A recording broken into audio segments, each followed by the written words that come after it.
Welcome to Bala's kitchen. இன்றைக்கி நம்ம சால மீன் குழம்பு எப்படி வைக்கிறதுன்னு பார்த்துடலாமா?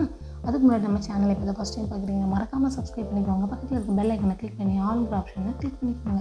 அப்போ தான் எங்கள் வீடியோஸ் உங்களுக்கு ரெகுலராக நோட்டிஃபிகேஷனில் வரும். ஓகே, இப்போ ஒரு பழுத்த தக்காளி, 7-8 போல் சின்ன வெங்காயம், அதுக்கப்புறமா 2 ஸ்பூன் மல்லிப்பொடி, 1 ஸ்பூன் வத்தப்பொடி, அப்புறம் 1/4 ஸ்பூன் சீரகம், 1/4 ஸ்பூன் மிளகு எடுத்து வச்சுருக்கேன். அதுக்கப்புறமா ஒரு 1/4 முறி போல் தேங்காய் குட்டி குட்டி பீஸஸாக கட் பண்ணி எடுத்து வச்சுருக்கேன். அதையுமே இது கூட போட்டுக்கலாம். இப்போ இது எல்லாத்தையுமே நம்ம மிக்சியில் நல்லா ஃபைன் பேஸ்ட்டாக அரைச்சி எடுத்துக்கலாம். ஓகே வாங்க, இந்த அளவுக்கு நம்ம அரைச்சி எடுத்தாச்சு. இப்போ நம்ம தாளிக்கிறதுக்கு என்னென்ன பொருள்னு பார்த்துடலாமா? ஃபஸ்ட்டு கொஞ்சமாக கடுகு, அதுக்கப்புறமா வெந்தயம், கருவேப்பிலை, 3 போல் பச்சை மிளகாய், ஒரு 7-8 பீஸ் போல் மாங்காய், அப்புறமா புளி கரைச்சி எடுத்து வச்சுருக்கிறேன். ஓகே, இப்போ நம்ம தக்காளி, மாங்காய் எல்லாமே போடுறதுனால புளி பார்த்தே ஊற்றுங்க. கரைச்சி வச்சிட்டோமேனு அவ்வளோத்தையும் ஊற்றிடாதீங்க, அப்புறம் ரொம்ப புளிப்பாயிரும் குழம்பு. இப்போ எண்ணெய் ஊற்றியாச்சு. நம்ம எடுத்து வச்சுருந்தா வெந்தயம் போட்டுக்கலாம். வெந்தயம் ஓரளவு பொரிஞ்சு வந்ததுக்கப்புறமா நம்ம கடுகு போட்டுக்கலாம். கடுகு வடித்ததுக்கப்புறமா நம்ம கருவேப்பிலை போட்டுக்கலாம். ஓகே, இப்போ நம்ம எடுத்து வச்சுருந்த பச்சை மிளகாவும் நம்ம கட் பண்ணி வச்சுருந்த மாங்காவையும் இது கூட ஆட் பண்ணி அந்த எண்ணெயிலேயே லைட்டாக வேகிற அளவுக்கு நம்ம நல்லா வதக்கி விட்டுக்கலாம். இது ஓரளவு நல்லா வதங்கி வரட்டும். ஓகே, இப்போ இந்த அளவுக்கு வதங்கிடுச்சு. இப்போ இதில் உப்பு போட்டு நம்ம மறுபடியும் லைட்டாக வதக்கி விட்டுட்டு நம்ம எடுத்து வச்சுருந்த புளிக்கரைசலை இது கூட ஆட் பண்ணிக்கலாம். இந்த மீன் குழம்பு நான் கொஞ்சம் கெட்டியாக தான் வைக்க போகிறேன். ஏன்னா இந்த மசாலா அரைச்சி ஊற்றி வைக்கிறதுனால தண்ணியாக வைக்கலை, கெட்டியாக தான் வைக்கிறேன். இதே இந்த கூட்டி வைக்கிற மீன் குழம்புன்னு ஒன்று உண்டு, அந்த குழம்பு நான் தண்ணியாக வைப்பேன். இது நான் கெட்டியாக தான் வைப்பேன். உங்களுக்கு வேணும்னா நீங்கள் தண்ணியாக கூட வச்சுக்கலாம்.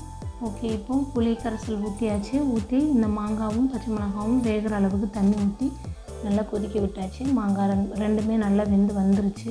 இப்போ நம்ம அரைச்சி வச்சுருந்த மசாலாவை இது கூட சேர்த்துக்கலாம். மசாலா ரொம்பவே கெட்டியாக இருக்கிறதுனால அந்த மிக்சியில் இருக்கிற மீதி மசாலா கூட நம்ம கூட கொஞ்சம் தண்ணி சேர்த்து இது கூடயே ஊற்றிக்கலாம்.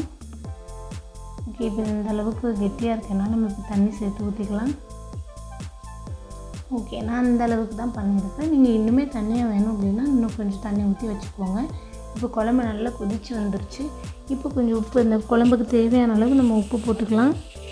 உப்பு போட்டுட்டு குழம்பு நல்லா கொதித்து வந்ததுக்கப்புறமா நம்ம வாஷ் பண்ணி வச்சுருந்த மீனை ஒன்று இதில் போட்டுக்கலாம். போட்டுட்டு மீடியம் ஃப்ளேமில் வைக்கணும், ஹை ஃப்ளேமில் வைக்கக்கூடாது. மீடியம் ஃப்ளேமில் வச்சு 10 to 15 மினிட்ஸ் வரைக்கும் நம்ம அந்த குழம்புலையே இந்த மீனை வேக விடணும். அப்போ தான் அந்த குழம்புல உள்ள உப்பு, புளி, காரம் எல்லாமே மீனில் இறங்கி வரும். அதனால் மீன் ரொம்ப டேஸ்ட்டாக இருக்கும்.